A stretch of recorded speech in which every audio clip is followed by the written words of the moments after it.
Just in case you missed it, it's the top 5 sports talkers of the day. Now, it's time for Dan Barrero's Top 5 at 5. Brought to you by Gutter Helmet of Minnesota. Never clean your gutters again. Learn more at gutterhelmetmn.com. Any idea, Gaardsy, how diversified the food choices are at the draft in Pittsburgh? Like if it's out, it's a big outdoor venue. Yep. But do you have all kinds of great food options? Well, I'm looking at it right now. I don't even see any. Yeah. It just looks like a sea of people. Yeah. I'm assuming behind that sea there must be some location where you can get something good to eat. Who's that performing there? Can you tell? You got to have these days. You got to have the pre-draft day 2 concert for sure. Is it anybody we know?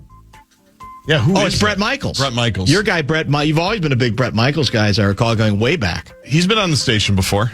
Has he? Yeah. No kidding. Yeah. Interesting. And then one of the all-time great pranks in Power Trip history, Ryan Donaldson pretended to be Bret Michaels to prank Carly Zucker.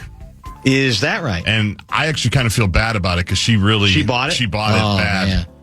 Great impression by Ryan. So Donaldson, he's got a lot of good impressions in him, doesn't he? He's got a lot of impressions. Wow. A lot of impressions. Not very nice. Yeah. He's our guy, though. All right, don't forget Goessling, 5:30. I don't even know. What time's the draft resumes at 6 Central? Yep. And so tonight is rounds 2 and 3, is that correct? I think that's right. And then after that, I don't even know how many rounds there are anymore. 7. Have we made a deal yet? Is Grenard still with us, at least for the moment? I have not seen anything to suggest otherwise. Okay. The Vikings, by the way, will pick in the second round. It's the 17th pick in the second round, so I think that's 49. Be careful. I know. I don't want to do the math on that. I don't want to get you in any kind of trouble. And then they'll have 2 third-round picks. And I believe there's only 1 minute between each pick in the second round. That's how it should be. They do 5 at a time.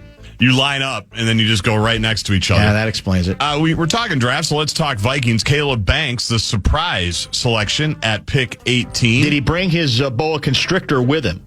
Or whatever snake it was, I don't think it's here yet. Okay. He is here, though, because I know he did a press conference today. I don't have cuts from that press conference, but I do have one from last night. He injured his foot a couple of different times. 4th metatarsal broke, including at the combine. As metatarsals go, is that considered a bad one to break or a relatively good one if you have to break one? I think all metatarsals are not good. That weight, I have to believe you don't want any of them hurting. So, KOC, what's up with Caleb Banks' health? We use the extent of the process that we can. We feel very strongly about not only Caleb, but how we've evaluated all the prospects in the draft from a medical standpoint. It is important that we expect Caleb to have a big time impact in 2026 and beyond, and we wanted to feel good about that.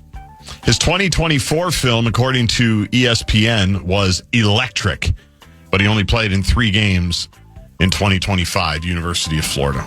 That's not considered a lot of games, is it? No, not very good. Is that more or less than J.J. McCarthy played? It's less. I think it's less, yeah. Yeah. But not that many less. Not that many less. No, that's true. Well, we talked about it a lot early.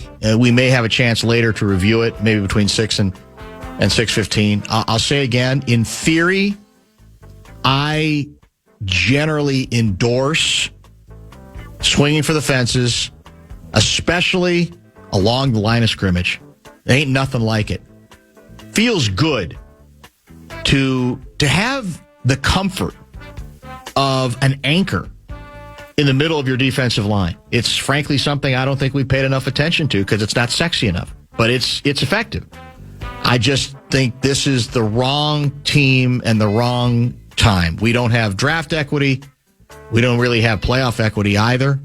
But what we need right now, on the basis of a lot of swings and misses in the draft, is just base hits, doubles, maybe the occasional triple. Home run would be great, but you need to get on base. And by that, of course, I mean you just don't want washouts. You want players who might not be viewed as having the best upside, but they're not likely to flame out on you. They're likely to be starters for you. They're likely to be in your rotation. And so that's, I think that's the problem with the message that the Vikings delivered. We all know how much promise this particular player is supposed to have, but is this the time or the place? Because there's great risk attached to this pick. Sauce and Nordo with draft coverage tonight, immediately following Bumper to Bumper. That will start at 6:30. Will they be in studio or will they be at TCO? They should be here. Here, okay. Yeah, I would think they should be here. All right. So that's immediately following this show at 6:30. Kuiper can't stand the pick. I saw that. Despises the pick. I saw that. Seifert tweeted that out. Now, again, and by the way, there was once upon a time, Kuiper got Milan. What does he know? Right. In fact, that quote, who was it who said that? Who was the famous National Football? Was it Polian? Who was the NFL executive who basically said, who's Mel Kiper? That was decades ago. And I think Mel Kiper has been around long enough now that whatever you think of his hair, whatever you think of his delivery, he's done his bona fides.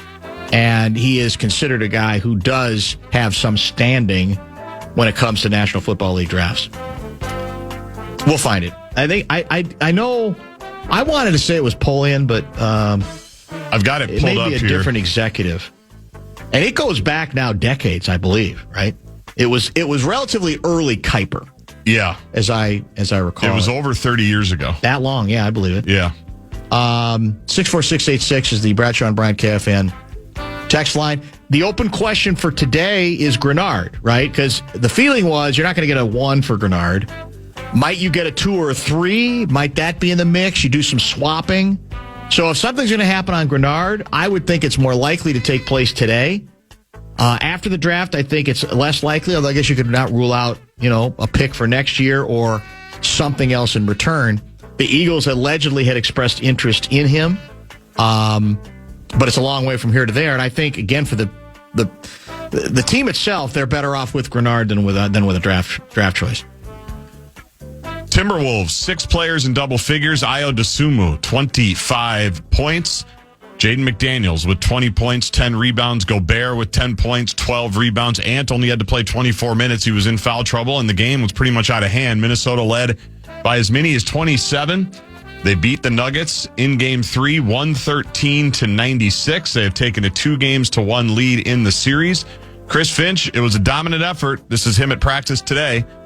How do you guard against overconfidence against the Denver Nuggets? I mean, handling success, of course, like whether it's like in a game or in a series, stay on an even keel.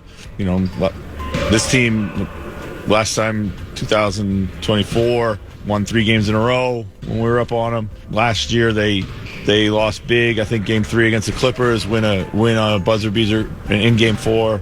And then go on to win the series, So a ton of basketball left to be played, So we got a lot of work in front of us to do that. So we got to stay on the even keel, particularly now that you had a little bit of success. So. There you go, Finchie, on how they're going to not do what I'm doing and planning how we're going to get to San Antonio and Oklahoma City and everything else. And part of, I think, what he also said at some point, I don't know if it was yesterday or today, was we're not playing to beat Denver this time. Yes. We're playing to win a championship. Yeah, yep. And that might be part of his strategy. Now, as he acknowledged, it's a long way to there, right? How many victories have we got so far? 2. How many do you need? 16. That means I can do that math. We got 14 to go. Right. It's a long way from here to there. I think the point he was trying to make is he's trying to make it less about, okay, we're going to lose our focus because it's Denver again. He's claiming that in the film room, he has seen greater focus, in part because he believes they're saying, we want to really go somewhere. Now, we can continue to argue about whether they should have shown that sort of steely resolve through a regular season that might have put them in a better position from the beginning, but we're here now. We are where we are, and so we'll have to see. The question, we talked about the fact that the Wild, it's pretty much a must-win for the Wild tomorrow night. Tomorrow late afternoon into the evening.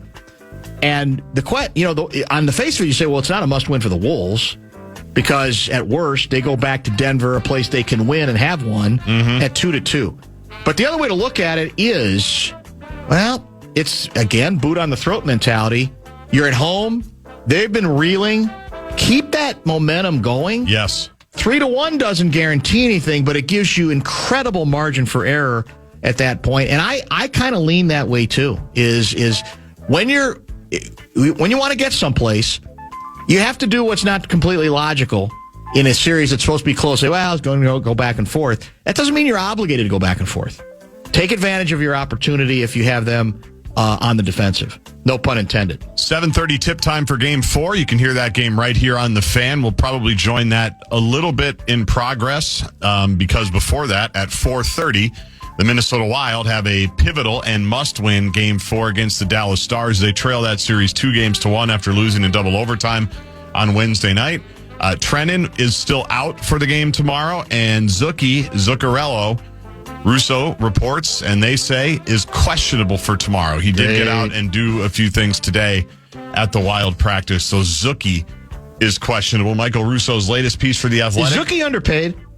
He must be. Yeah, apparently, based on everything we're hearing. Russo's latest for The Athletic. Here's the headline. Okay. Kirill Kaprizov knows the Wild need more from him with or without Mats Zuccarello. Well, that's undeniably true, although it could be somebody else. You know, you're down. It's the old one game at a time thing. Somebody else could get hot. Somebody else could do something significant. It's got to be somebody, and it's got to be something. And I would prefer it being 5-on-5 or us being on the power play, although our power play is going to have to be a little bit more efficient than it has been, correct? Because their power play has been better than our power play thus far, and that's part of the reason we're in the position we're in. Twins 12-13 on the season. As I pull up the American League Central standings, they're in third, a game and a half back of the Detroit Tigers. Cleveland's ahead of them as well. They are in Tampa Bay to take on the Rays tonight. Taj Bradley opposing Drew Rasmussen. First pitch about an hour from now. Want to give some money away? Might as well. FanandBigDeck.com. Want to give you a shot to win bonus bucks. It is our national cash contest. Final keyword of the week is deposit. Go to KFAN.com and enter the keyword deposit. Questionable draft pick has pet snakes. Nuggets can't handle Wolves shake and bakes. Wild convert a power play for God's sakes. Wolves in 5.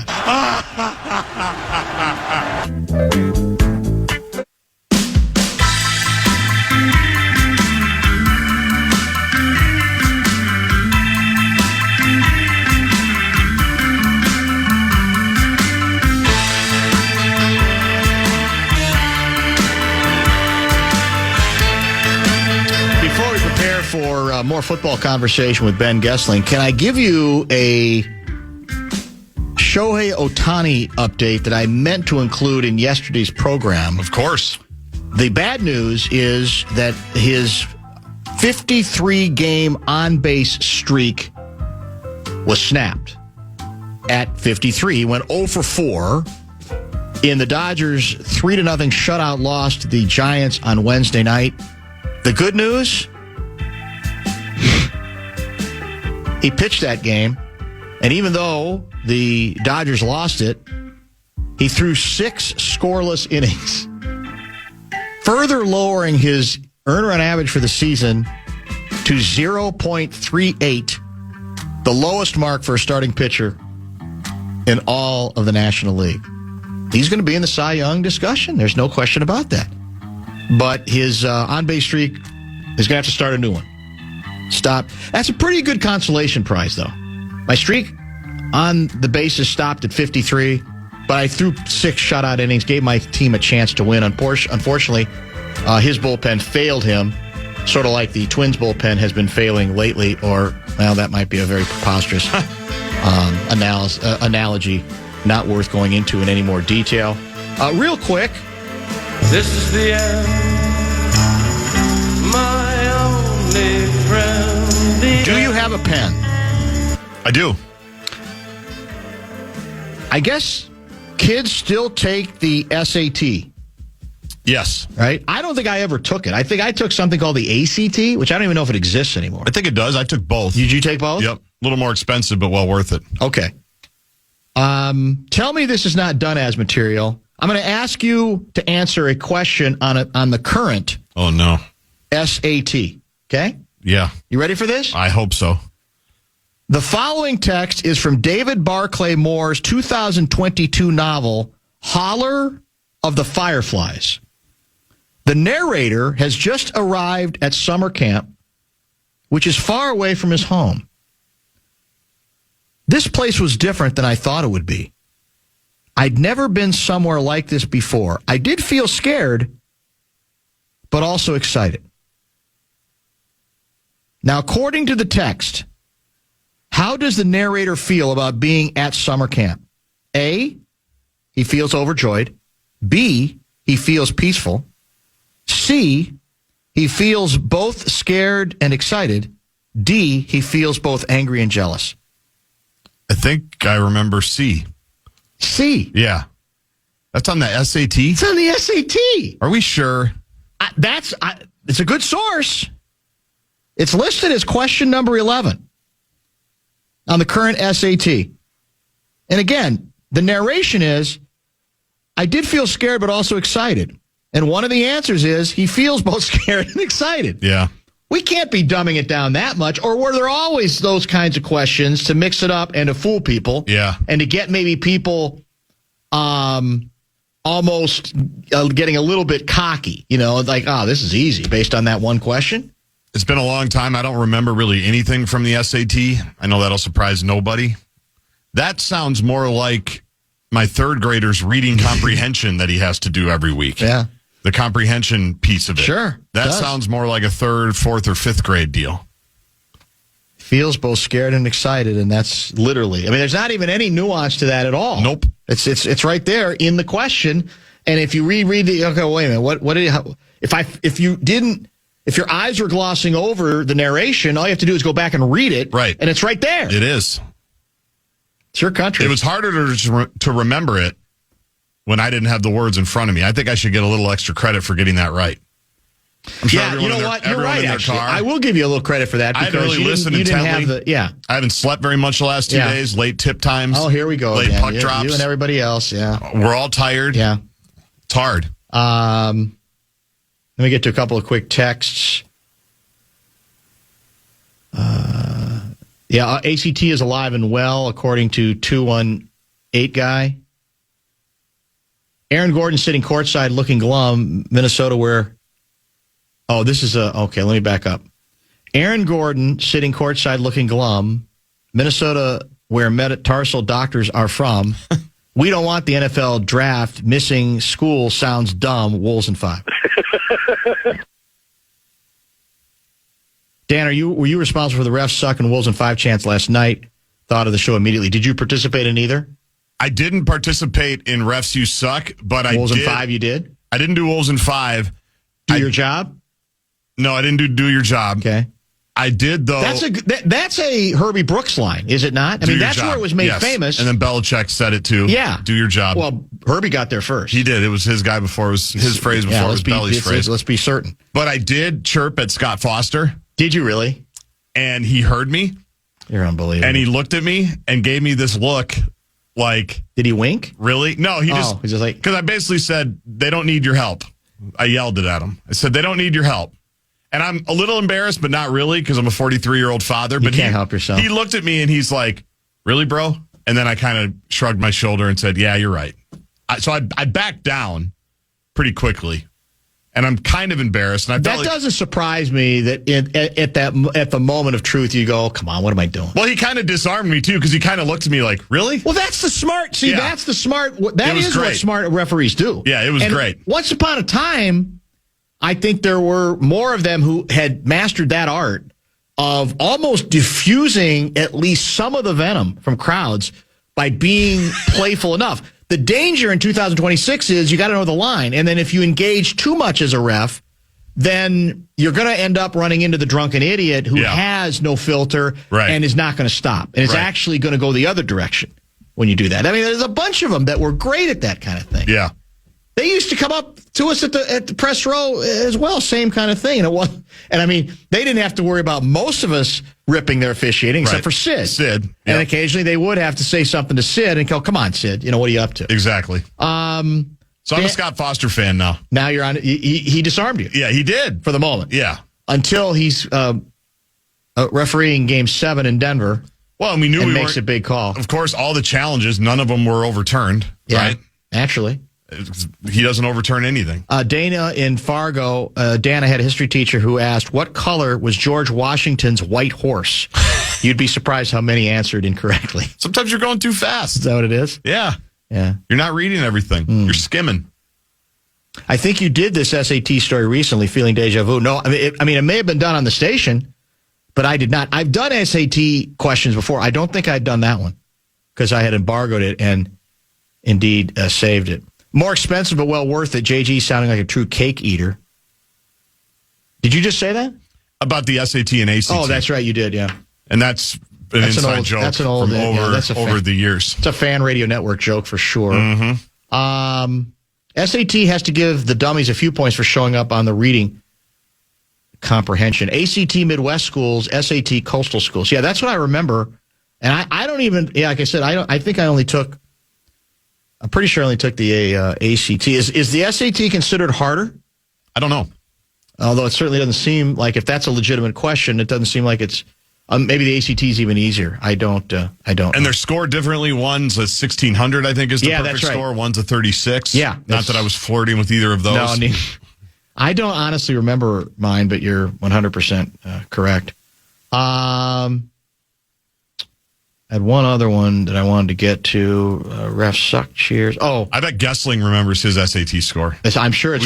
We should ask him. I'm guessing it's formidable. Yeah, I'm positive he remembers. Don't you think? Yes. I had one other one that I was saving that I wanted to get to. Metatarsal should heal to 100%, but can keep getting tweaked and lingers if you don't give it enough time to heal. So does that mean are we going to feel the pressure to rush him? It's the last thing we can do, right? You got to be sure. When's the combine? February, and they said he'd be ready mid-June. Yeah, they thought. So that's not bad. If it's true. Yeah, right.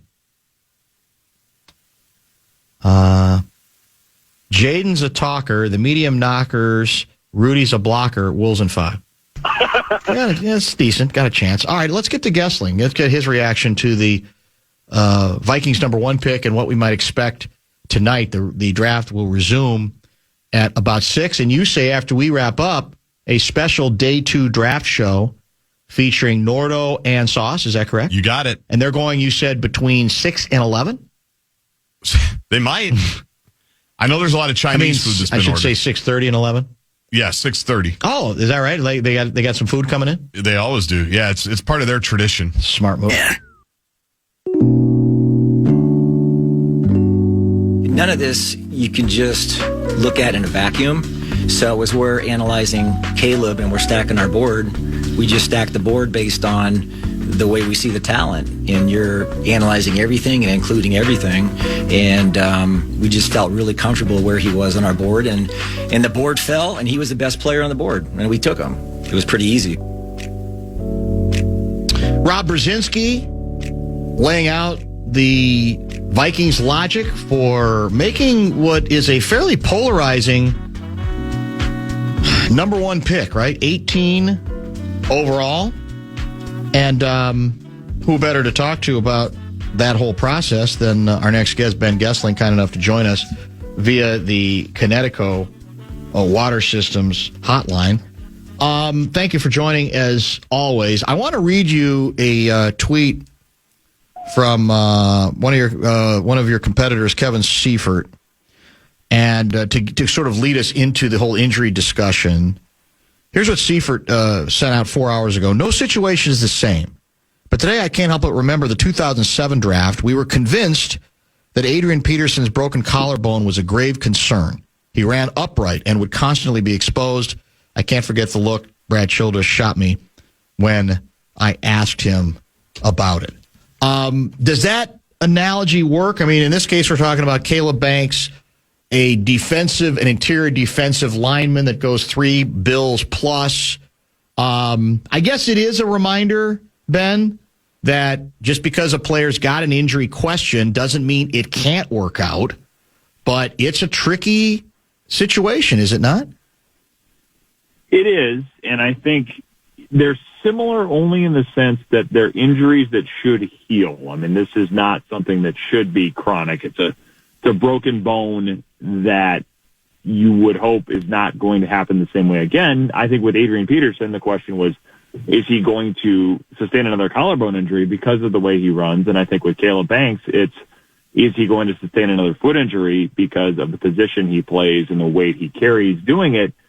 You know, I think the second time through it, the way he talked about it last night, he was wearing different cleats. He was wearing wideout cleats rather than defensive lineman cleats, and those are going to have less support. They're going to have less structure because they're meant to be faster, and they're meant for players who are lighter. So, you know, that one you could say is not something you'll see repeated in the NFL, but I generally am of the opinion that feet on big players who are asked, whose feet are asked, yes, I should say, to carry a lot of weight and bear a lot of force, I generally think that's not something to just, you know, gloss over and say, oh, it'll be fine, because it's a little bit like I think the comparison I usually make is an axle on a semi-truck. You are asking something to function bearing a lot of weight and a lot of force at a position where these players are putting a lot of weight into the ground on every play as they're trying to anchor against a blocker or they're trying to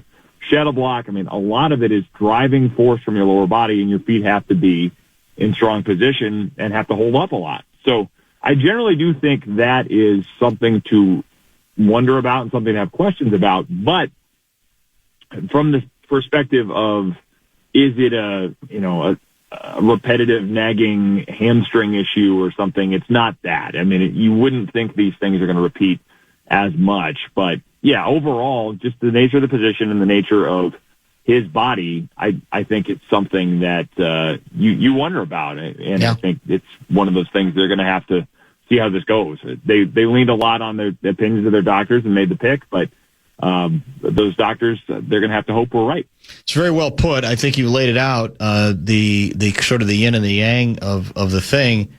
And I don't know how much of a conversation this was yesterday. I don't know that I necessarily expect that the front office or KOC or Brzezinski is going to get into it in much detail. But part of what we've discussed a lot on the show earlier is the time and place question, that it's not unprecedented, and I think it can be justified to when you're picking there, saying, well, wait a minute now. We really didn't think this player was going to be there, or we knew he might be because of a significant issue, but, you know, we're in pretty good shape the last several years about how we've replenished our supply of players within the draft.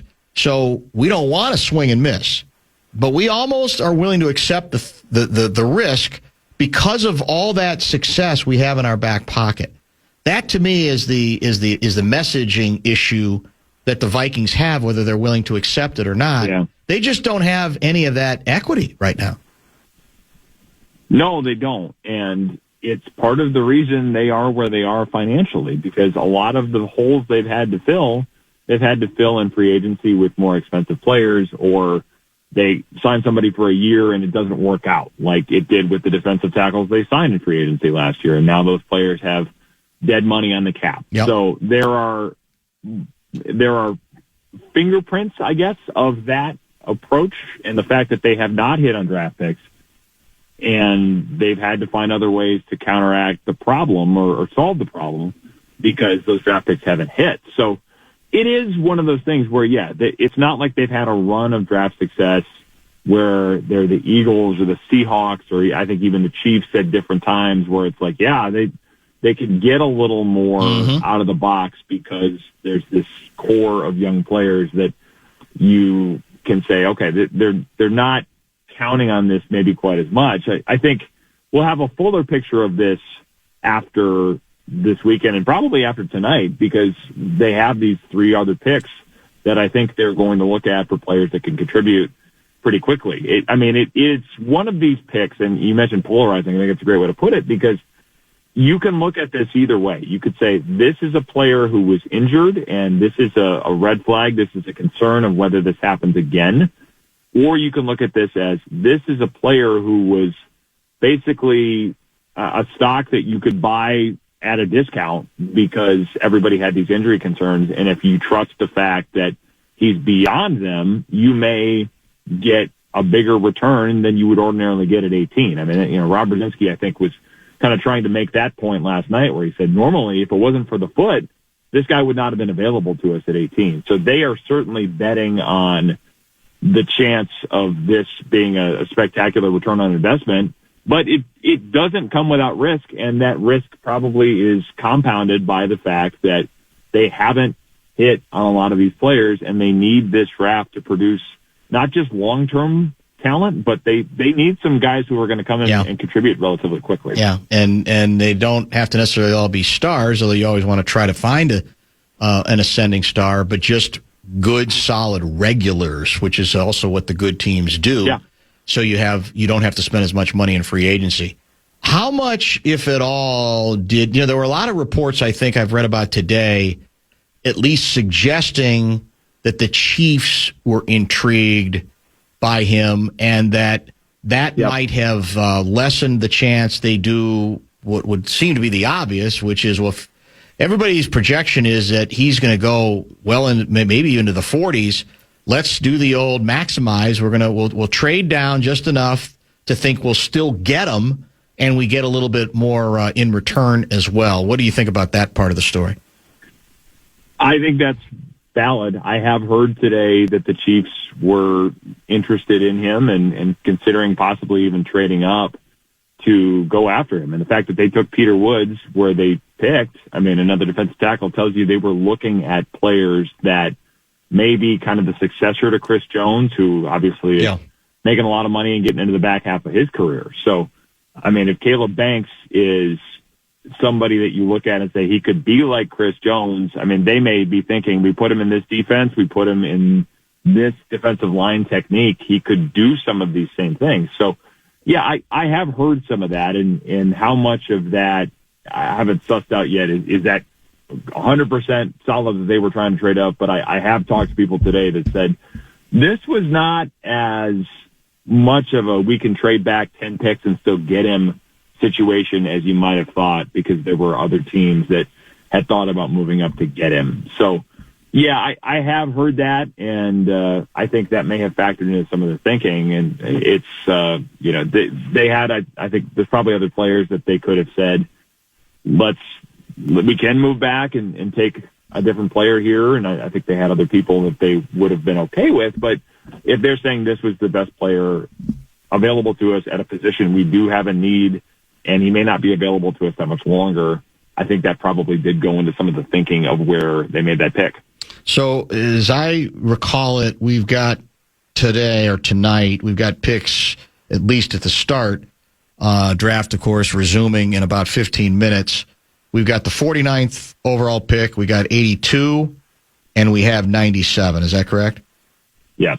Okay. Yes. So if there's going to be any steam at all or anything going on with Grenard, I would assume today might be the day it would, because you weren't going to get a number one for him. I don't know what they want, what they're demanding in return, but if there's going to be something happening there, would it make sense to think that it would be sometime involving these picks, one of these picks tonight? Yeah. I would think that's probably in the next couple hours if it's going to happen. And they, I think, are I would imagine they want a second round pick back for him, and at least that's got to be part of the discussion. So if it was going to happen, I think you'd hear it relatively soon. Will somebody do that in a draft where there are some edge rushers available? It probably depends on how everybody evaluates the board relative to what they pay for him. The fact that he's not 22, he's not old, but he's not somebody that you're saying we're getting these controllable years where he's at his freshest point in the NFL. So it would depend on somebody saying, yes, we like him that much, he's worth giving up a second round pick because it's better than anything we're going to get here, and we want to pay him too. So I think it will depend on something like that. But yes, I think that's probably the level you're talking about for the type of return the Vikings would be interested in accepting in exchange for Jonathan Grenard. So I think if you're going to see something happen, it would happen in relatively short order here. I wouldn't think we'd have to wait much longer on that. Mark Craig reminds us that the most famous 49th pick overall in NFL history happens to be the Hall of Famer, who eventually spent a minute or two with the Vikings, well past his prime at that point, Roger Craig, who's going to make the Pro Football Hall of Fame this summer. That was in 1983. It'd be nice if the Vikings could get a Hall of Fame running back at some point with one of these picks. Are we any less or more likely? Are we devoted to the best athlete available, no matter what round we're picking? Does that become a little bit more of a movable philosophy as we get later in the draft? How do you think the Vikings are going to play it? Well, I think it's probably one of those drafts that there are only, and I think Kevin O'Connell talked about it a little bit this morning at PA, in terms of how many players you look at in this draft and say, this is a guy that we'd have a grade on that is high enough to take him. I mean, I think Kevin O'Connell talked about the number of players that the Vikings would have had relatively high grades on in terms of he's worth a top 100 draft pick that didn't come out because of the NIL stuff, where you can make more money in college by staying in than you're going to make in your first couple of years in the NFL. So that ends up shrinking the player pool in terms of the guys that you'd want to make a run at. So does that change things in terms of we can take a player that's not as much of a need rather than saying, let's get somebody in here who can contribute because there aren't going to be that many of them available? I don't know. I think it's probably one of those things where maybe tonight it's, hey, they do have to fill some needs. And I don't know that it will be just paint by numbers that way, but I wouldn't be surprised if they come out of this one tonight with, okay, that made some sense. They needed a safety. They come out with a safety. I would think it probably tracks a little more in that direction than, hey, there's no great need for, I'm trying to even think what the position would be that you'd say they don't absolutely need it. The left tackle, for example. Mm-hmm. But we really like this left tackle. I mean, you could even make a case for that. But I don't think you're going to see quite as much of the projection type stuff tonight. I would imagine it's a little more, they do have some needs, and there's enough places to go with it that if there's a player you like, you draft him and hope he can come in and contribute relatively soon. Ben Goessling with us, covers the Vikings in the draft, of course, for the Star Tribune, and joins us each and every week. Did we learn anything new today? I think B-Flow met with at least some of the Jackals. I don't know if you were there for that or not. Anything interesting here regarding our number one pick that might be worth our discussion? Well, I mean, he talked a lot with us about the measurables and just how rare it is to find a defensive tackle of this size. And he's probably going to be a defensive end in this scheme, because I think it's going to be a lot more where you're playing him in a 3-down front as a defensive end. And there's probably going to be some times when they move him around. But there was, I think, quite a bit of intrigue from him in terms of where he fits, and also a lot of intrigue from Ryan Nielsen, their new defensive line coach, who has not worked with Brian Flores before, but he talked about they have had shared mentors in their careers in the NFL, so their philosophies on a lot of things are very similar. And I thought that was interesting to hear because they have gone through a number of defensive line coaches under Brian Flores. It has not been a spot where they've had a lot of continuity on the coaching staff. And to bring in a guy like Ryan Nielsen, who had interviewed for the defensive coordinator job in Minnesota, I believe,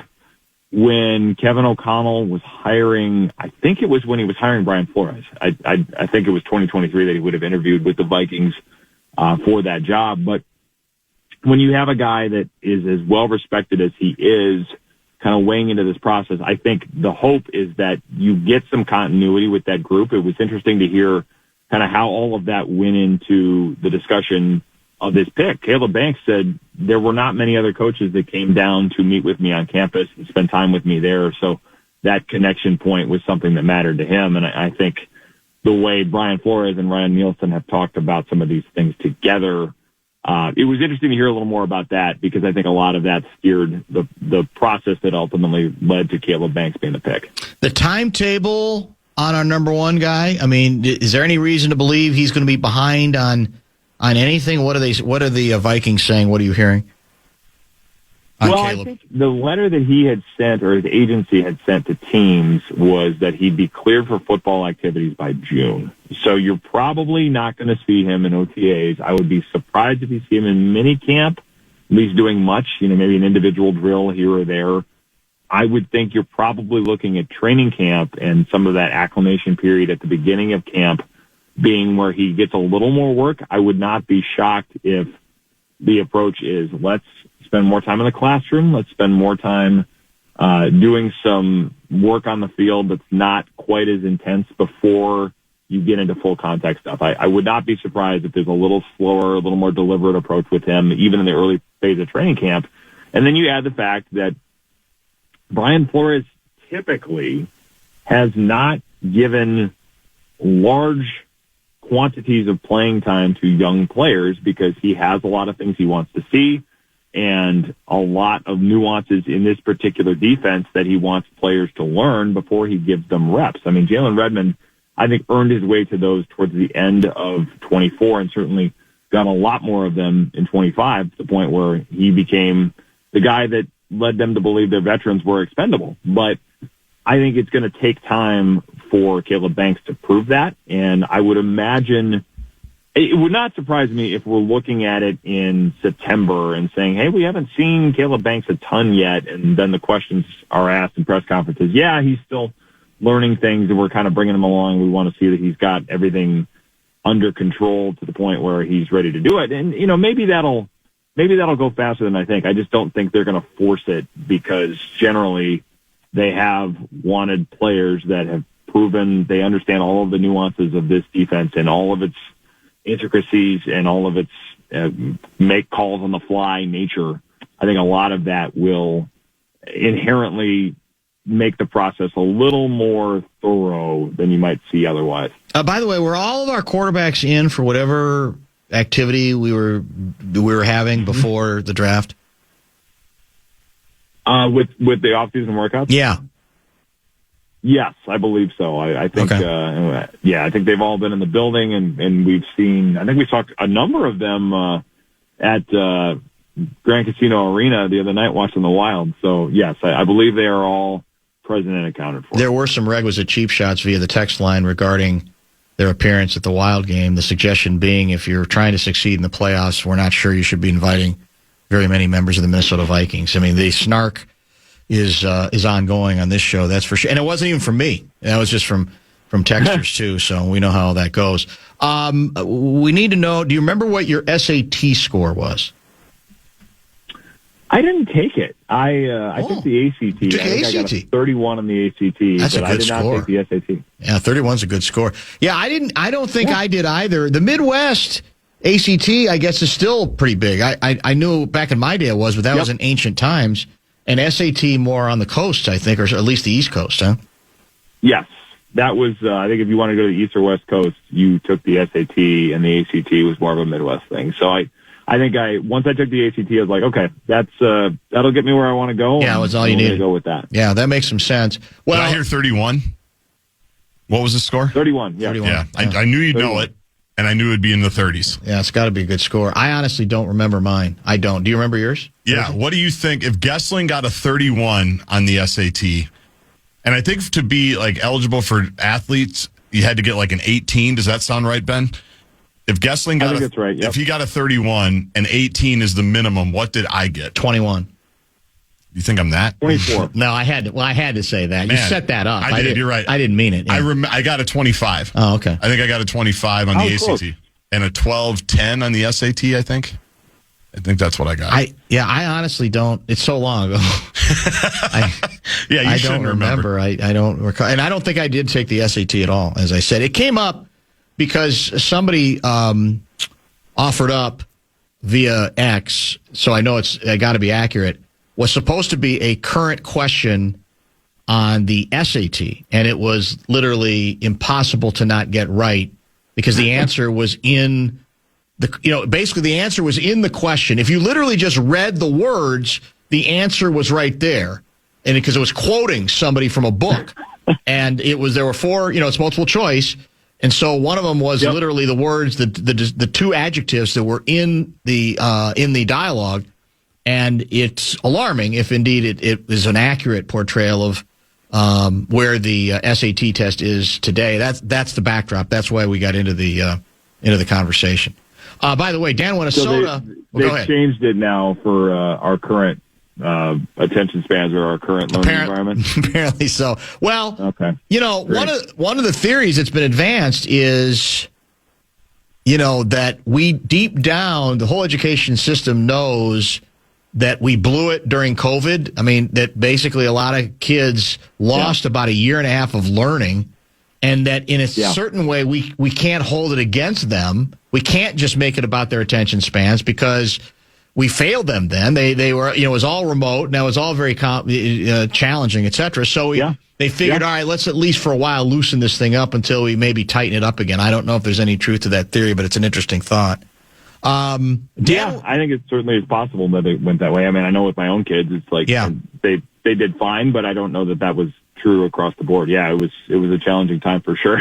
Dan Minnesota asks, 31, why the heck is he working in sports reporting? Yeah, see, there you go. He thinks you should do something more momentous. Well, Dan, I appreciate the compliment. I did. My parents were like, "Hey, is the sports reporting thing going to work? You might want to have a backup plan." So my degree is actually in accounting, and the only thing I use that for now, I was a Carlson School grad, and the only thing I use accounting for now is salary cap wonkery. So it was what I wanted to do. Yeah, applies. I had a love of sports, a love of writing, but the accounting degree at this point is just rusty. I use it for taxes. I use it for salary cap stuff that I try not to sound too boring about, and I use it to flex on the radio, I guess. That's plenty. That's about it. Yeah, that'll work. Have a wonderful draft night too, and we will chat next week.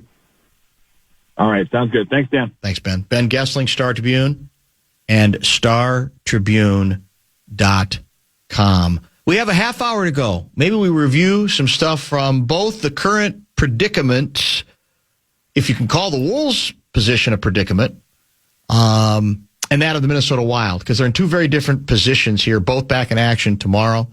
We'll kind of summarize our thoughts, maybe get to some text on that, and who knows what else in our final half hour. Don't forget, extra bonus live and local draft coverage coming up tonight on the Fan after us with the incomparable duo of Nordo and Saw. So stay tuned for that as well.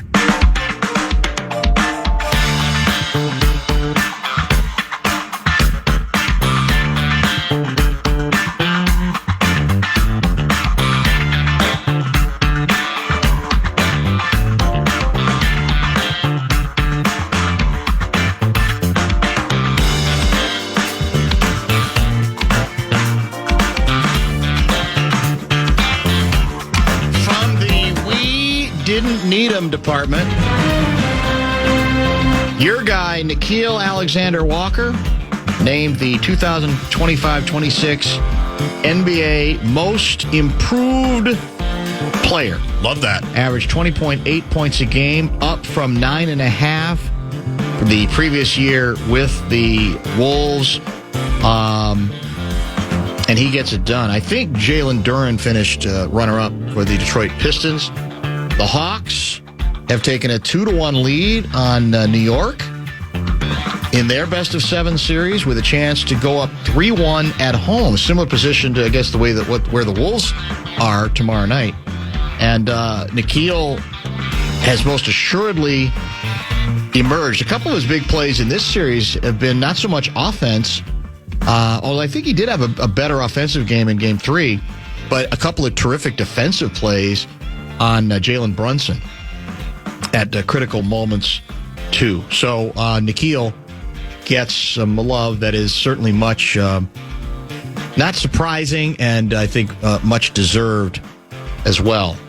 Tomorrow's a big day in that we've got both the Wild and Wolves back in action at home, basically back-to-back. All of the both games will be on the flagship FM 100.3, The Fan. We know that the Wild's condition is a bit more delicate than the Wolves at this point. The Wolves are trying to avoid going down 3-1. Wolves are trying to go up a 3-1. I do think in the case of the Wild, it's pretty close. If it's not a must game, it's awfully close to that.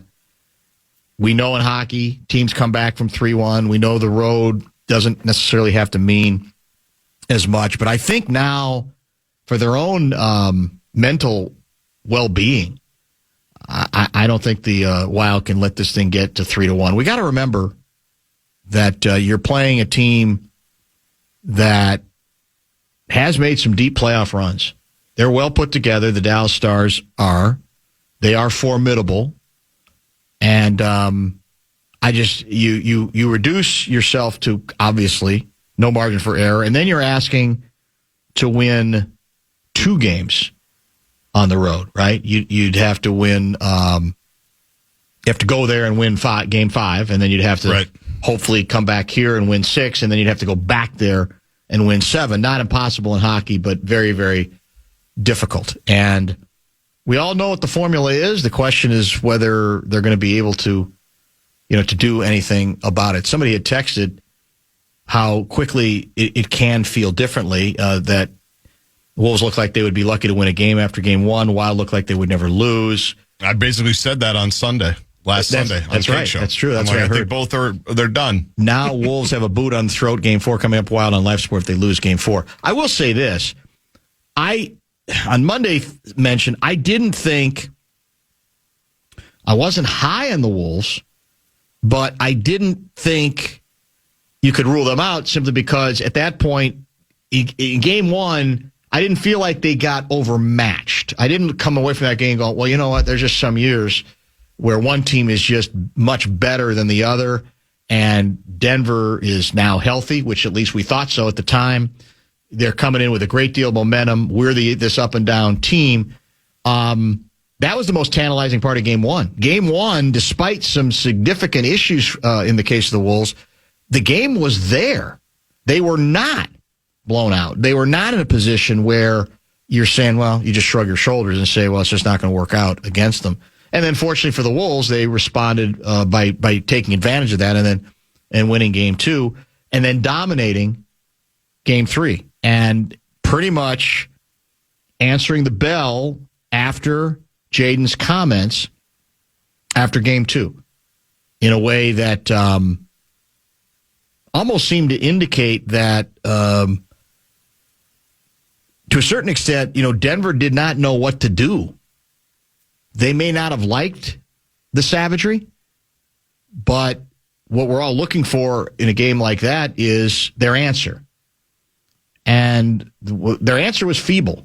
And their answer might have been, defensively, they don't have an answer. I don't think they're going to find an answer. So what you're back to is Denver's only chance is they find their offense, right? Which they are capable of doing, because some of that is just hitting shots. Right. Jamal might have a game where he goes 17 for 24, something like that. That can happen. Now, maybe it's less likely to happen because basically the decision's been made to put Jaden on him, correct? Yeah. And he's we all know how good a defender he is. And look, Jaden is in the group of Wolves players where you say, are you always there? You get a couple fouls on you. I mean, you get frustrated? Are you always there? The weirdness about what he said is I almost feel, at least so far, it has made him more attentive. Almost like he understood, well, if I'm gonna go off the way I did, I gotta basically be in on this from the beginning, and he was. Yes. From the beginning of the game, both offensively and defensively. You have 9 points in the first quarter, Yeah, I think exactly it was. Right. 3 yeah. point, he started great. 3-point play to start the game. And also, he's such an interesting guy in that he's so soft-spoken, but he has such an edge. And who was it? Was it Johnny? They've all said it. It doesn't need to be independent to somebody, but his intensity and his edginess always correlates with how much he just doesn't like a player or like a team. You're right. Whether it's Booker, Murray, obviously, he pushed Joker, so we know he doesn't like him. Correct. and that's what Denver kind of has to hope, I think, for them, how to get back in is those guys have to lose their composure a little bit. Jaden's got to get in foul trouble, maybe get frustrated by it, and then they'll have a little bit more room to breathe. But it's funny to just watch him in real time just hate playing somebody, so he just locks in. Have we gotten any kind of update on Aaron Gordon's availability for Game 4? Only that Jokic said, I think today, or maybe it was last night, he knew 2 days ago he wasn't going to play in Game 3. Whoa. Like, they went through it. Like, when he says, I knew, it was more, he knew it would be unlikely. So people are kind of surmising that it's a more serious injury than just a day-to-day thing, potentially, but nothing official. And we'll have those games pretty much back-to-back, right? The Wild game is a 4:30 start? Yes. And then Wolves are 7:30, and, again, depending on whether the Wild go into OT, there might have to be some picking up in progress, but it'll be basically back-to-back, and then with a review, certainly on sermons. Is it Cake Show week 2? I believe it's Sinekin. Sinekin this week. I believe it's Sinekin, yes. All right. I was not as available this Sunday, I see. potentially. Okay. All right. That's the way you want to be. That's fine. There may be some more cake shows, though, down the road. So that might not have been a one-off, is what you're saying. Correct. That's possible. I was asked to do it again, but I couldn't quite do it as easily. I wish I could, because it was fun. Real quick, I know there's going to be a lot of draft coverage and speculation about where the Vikings go next. Looks like, the wide receiver, I was about to mention him, from Ole Miss, Stribling. Niners just took him, and that was one of the players I saw that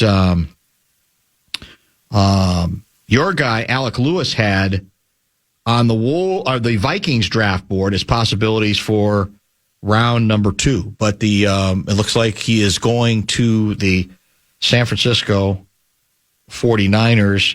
He's viewed as a big body, physical receiver, and a very good run blocker. That does sound like a 49er receiver based on their he's just history. Running by guys, too. Yeah. So he's off the board. The Niners have already taken him. He was at Ole Miss, I think, at one point. I don't know if he played anywhere else. He's got also on his board Stukes, the cornerback safety out of Arizona, Traydon Stukes. Is it Gurmey? I don't know. Germie Bernard, wide receiver out of Alabama. Antonio Williams, another wide receiver out of Clemson. Logan, you want a center? How about Iowa's Logan Jones? He's good.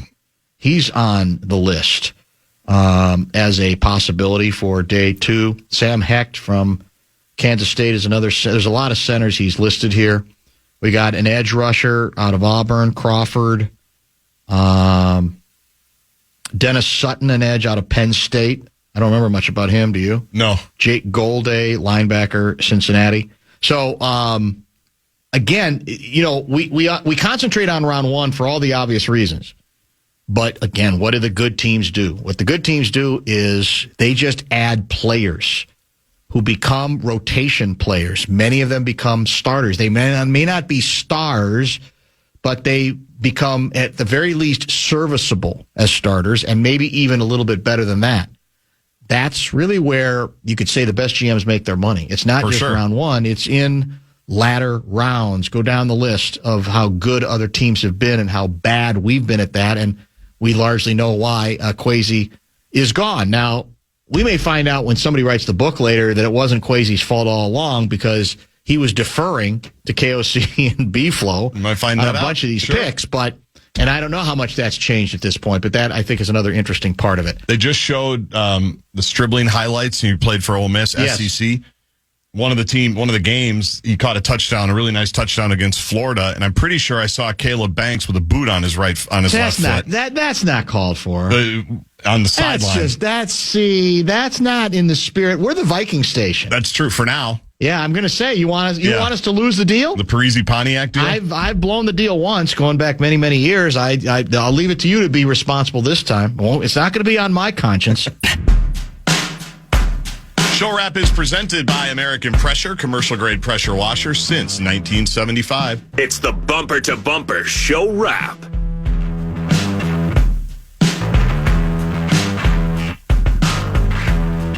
Enough said tonight. A lot of draft conversation, Wolves discussion, and Wild conversation as well. We will eventually get to a little bit of A-section stuff. I have no idea what times we're on tonight. Lori Fisher might have told us. 7:30 on Fox 9 Plus, okay, and 10:35 on Fox 9. On Fox 9, that's tonight. And, of course, you can get it via the Fox Local app as well and watch at your leisure, at your discretion. Where's Lavelle? Did you not earn his follow? That's a nice callback. No, Lavelle joined early today. We moved some people around again. Want to thank Lavelle, who joined at 3:30. Want to thank Trent Tucker, who joined at 4:30, and Ben Goessling in the usual Lavelle spot at 5:30. So that's the plan. Tonight, no fan and a man in the air. Are we going straight to draft coverage? We're going right to Sauce and Nordo. It's live and it's local, and it's Sauce and Nordo in this very studio beginning at 6:30. And as we said, the Vikings have 3 picks tonight, right, as of now. Yes, 1 in the second, 2 in the third. So, and, could there be a trade? Could there be something involving Grenard? We'll have to see. All those things are certainly possibilities. And then Sunday, I'm back for Sunday sermons, and then you think Sinekin is on afterwards. Believe so. So we'll see where that goes. I don't know, but clearly we will be reviewing whether the Wild can get out of the ditch that they would certainly be in at 3 games down, 3 games to 1. We've learned, it's what we don't know very well because we don't have enough playoff experience anymore. I'm talking about experience over years, that a single game can make everything feel a lot different, right? Good or bad. It can make everything feel different. I'll give you an example. If in Game 4 tomorrow, Denver recovers their shooting stroke, or at least their best players do, yep, and they steal Game 4, it'll feel differently then, because at that point then it's back to 2-2, going back to Denver. I don't think anybody would say, well, the Wolves can't win in Denver. But you'd say, well, maybe, Denver's figured something out, or maybe they're just going to be able to start scoring the way they're accustomed to. They were historically one of the most efficient offenses in National Basketball Association history this year. And it is to the Wolves' credit that they have eaten into that and have certainly cast some doubt on what Denver can do offensively. We know there's already doubt defensively, but they could count on the fact that they could just score almost at will, and that's not been the case. And similar for the Wild, you come out and play a good game and maybe win in a little bit of dominant fashion. You say, all right, well, we kind of rediscovered who we're supposed to be. Chip chair and a chance. It's best of 3. Let's go. Let's see where we are. We got to go back. We got to win another one in Dallas, but we got 2 chances to do it. So, often